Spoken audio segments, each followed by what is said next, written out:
Hello there, ladies and gentlemen. Harscuff here again. Today we're going to be talking about one of my favorite games, War Thunder. I've been playing Sweden here lately, and I noticed there's kind of a lack of decent reviews. I mean, there's some good reviews out there, but there's no real comprehensive reviews or guides or anything for Sweden. Yeah, you can find 1,000 hours of information for any one of the other nations, but Sweden's just kind of out there. So that's going to be my project for the next few weeks here. We're going to be reviewing the entire Swedish lineup, both ground and air. We're going to go ahead and start with ground because that's what I've been doing here lately. Today, we're actually going to just be talking about Swedish ground vehicles as a whole before I start reviewing individual vehicles next week. Now, as a quick note, all my reviews will be post-Raining Fire. For those who don't know, the Raining Fire update changed the way tank shells work, and it greatly impacted the Swedish tanks in particular. So these reviews will reflect those changes. Alright, so what should a new player expect from Sweden? Well, Sweden has an interesting position in the game. Swedish command basically looked at Germany and thought, hey, the Germans have bad armor and good guns, and that seems to work for them. Let's improve on both aspects of this.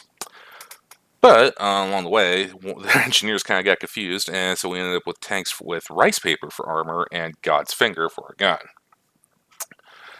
In all seriousness, Sweden's tanks and tank destroyers generally have great main cannons, great barrel depression, decent mobility and turret traverse, but it's balanced out by having terrible armor and very disappointing secondary machine guns. Sweden also has a very limited lineup at this point in time. Just kind of limits your options to playstyle. They don't have very many tanks. They don't have very many medium tanks. They've got not one single heavy tank. But these vehicles are a little more interesting to play than their counterparts in other nations because they do have some interesting traits, which we will get into in individual reviews. In general, however, your early Swedish tanks are a really interesting group. The light and medium tanks from Reserve to 2.7 are going to be your bread and butter. These vehicles have very little armor, so you want to try not to get hit, obviously. You're not going to be sitting there tanking things like a Centurion or a KV-1. But you've got great weapons, you're quick, you've got great turret traverse, so these vehicles can actually be used into mid and high tiers. From 3.0 to 5.0 is going to be, I'm not going to lie, it's going to be difficult for tankers. Until you get the Stridsvagn M42 de la Torn. That thing is pretty much my favorite tank in the entire Swedish lineup, with the exception of the Lago 1. It's just so good. Your only other comfort during the 3.0 to 5.0 grind will be tank destroyers and AA.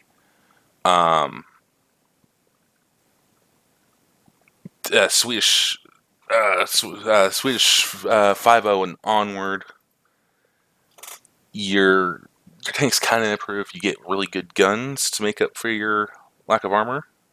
Going back to the design philosophy of the Reserve to 2.7 era. The exception to this is obviously the Stridsvagn 81, which is actually a British Centurion, and therefore has all of the armor and then some. Now, your tank destroyers are generally going to have great mobility and excellent gun depression, with a very few exceptions. This lets them post up on hilltops and rubble piles that other tanks just couldn't use. Gives you a little bit more flexibility when you're selecting your firing position. Weapons are generally great at near their respective BRs. It's gonna hurt if you get up tiered, but not quite as bad as some other nations. The exceptions to this are the I don't even know how to pronounce that, the SAV M43 1946 and the infantry cannon von 103.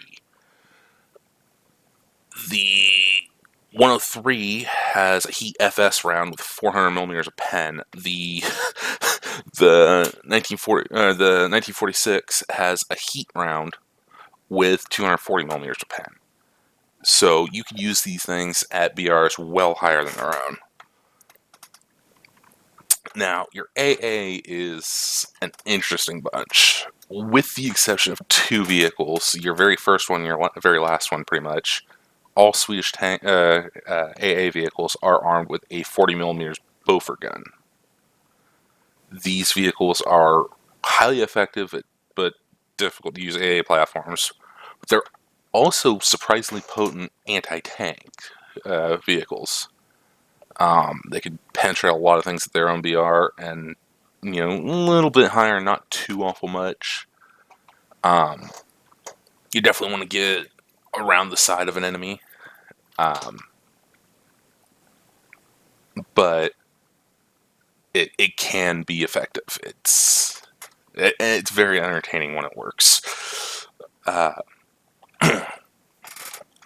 Now, I've mentioned that Sweden's lineup doesn't have a lot to offer at this time.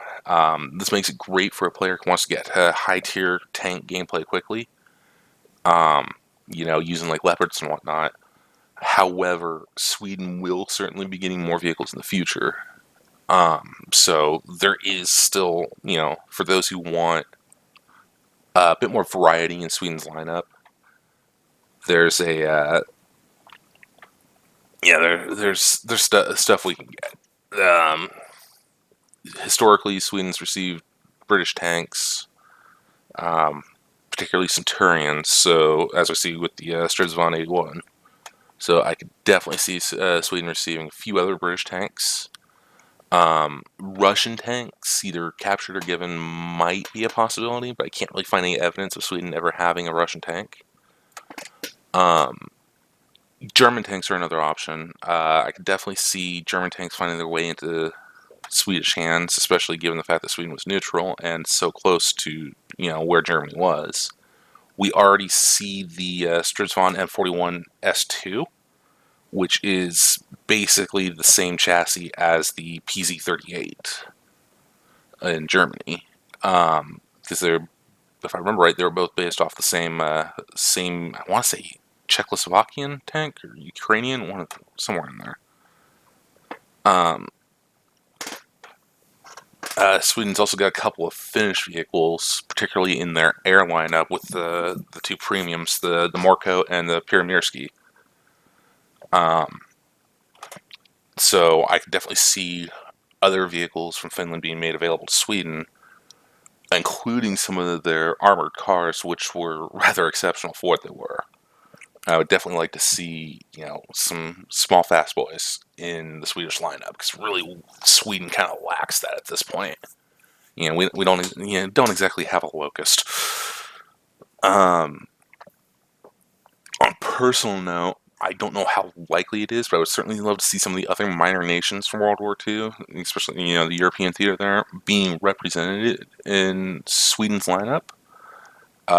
Excellent example of this would be one of my personal favorite tanks of all time, the Polish-made 7TP, which I believe actually has the same gun that the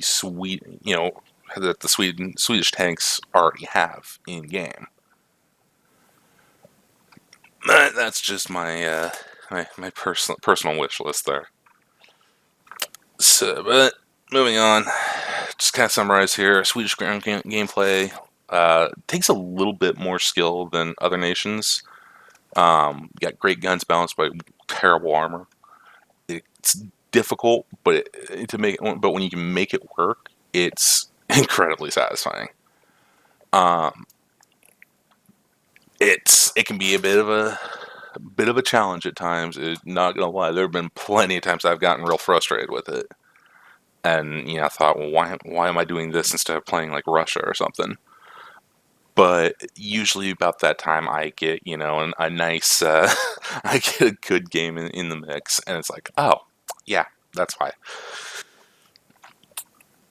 right, well, thank you for watching. My next video will begin the actual ground vehicle reviews. I'm going to start with the reserve tanks.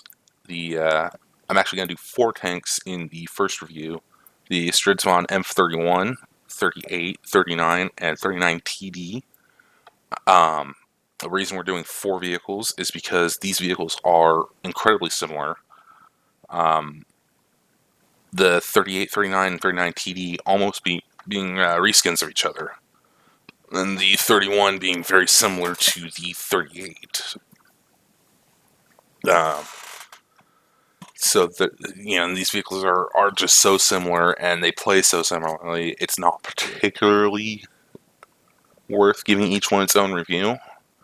There are major differences, especially between the 31 and the 38, but I will go over those in the review. Till then, thank you for watching, and I'll see you on the next one.